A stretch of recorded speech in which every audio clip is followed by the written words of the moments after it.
সুদেবের সঙ্গে বাড়ি ফেরার সময়ই লাজু মাথা ঘুরে অজ্ঞান হয়ে পড়ে যায় অনুভবদের বাড়িতে। হ্যাঁ বন্ধুরা, এমনটাই দেখতে পাবেন আপনারা আজকের পর্বে। সুদেব লাজুকে নিতে আসলে লাজু যাওয়ার জন্য রেডি হয়ে আসে, কিন্তু অনুভব তাকে কিছুতেই যেতে দেয় না। কারণ অনুভব জানে যে লাজু সেখানে গেলে লাজুকে ভালোভাবে ওরা সেবা যত্ন করতে পারবে না, সঙ্গে পড়াশোনাটাও হবে না। এই কারণে লাজু যেহেতু খুবই দুর্বল, তাই অনুভব বারবার বলতে থাকে লাজু এখানেই কদিন আরাম করুক, সুস্থ হোক, তারপরে ও ওই বাড়িতে ফিরে যাবে। কিন্তু সেটা তো সুদেব কোনো মতেই মানতে রাজি নয়, কারণ নিজের বউকে পরের বাড়িতে ও ফেলে যেতে রাজি হচ্ছে না। এবং সে যদি নিজের বউকে ফেলে যায় তাহলে তার মা তাকে বাড়িতে কিছুতেই ঢুকতে দেবে না। এইসব বলে দুজনের মধ্যে লাজুকে নিয়ে ঝামেলা বেঁধে যায়। লাজু বারবার যেতে চাইলে গেটের মুখে চলে যাওয়ার সময়ও অনুভব বারবার পিছু ডাকে, আর সুদেব বলতে থাকে দিলে তো আমাদের পিছু ডেকে, তুমি কিছুতেই চাও না আমি আমার বউকে নিয়ে যাই। তোমার ধান্দা আমি বুঝি না কিছু, বারবার পিছু ডেকে শুধু শুধু আমাদেরকে দেরি করিয়ে দিচ্ছ। লাজু যেহেতু সত্যিই খুবই দুর্বল, সেই কারণে লাজু থেকে থেকে মাথা ঘুরে উঠছিল, কিন্তু সে এই সব সহ্য করতে পারছিল না। তাই দেওয়ালের এক কোণে গিয়ে বসে পড়েছিল এবং লাজুর কথা বলতেও খুব কষ্ট হচ্ছিল।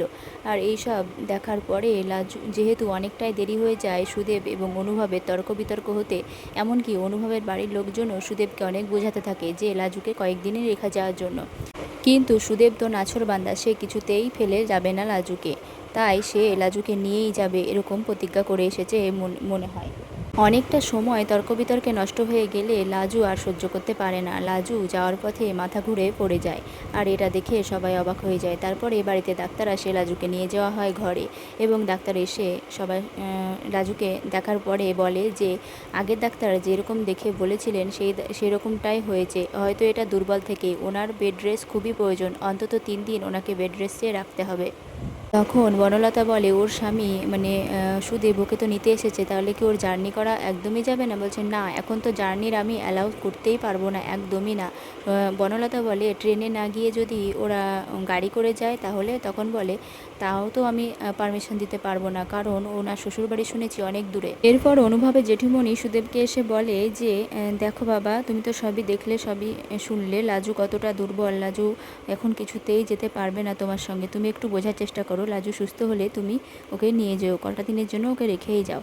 তখন বনলতা বলে আচ্ছা এমনটা করলে হয় না, সুদেবও ওর লাজুর সঙ্গে থেকে যাক কদিন, তারপর সুস্থ হলে নিয়ে যাবে। তখন সুদেব বলে না, আমার এখানে থাকার হবে না, আমার এখানে থাকা যাবে না, আমার অনেক কাজ আছে, আমি কিছুতেই থাকবো না। তখন সুদেব বলে বেশ, তাহলে লাজুকে আপনারা রেখেই দিন, আমি কিন্তু আর লাজুকে নিতে আসবো না এই বলে দিলেন। আর লাজুর যদি শ্বশুর ঘর করার ইচ্ছে হয় তাহলে লাজু যেন নিজে থেকে যায়।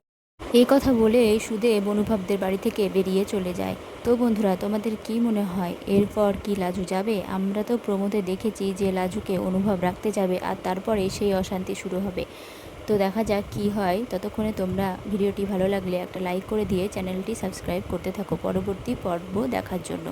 সবাই ভালো থেকো, সুস্থ থেকো, দেখা হবে পরবর্তী ভিডিওতে।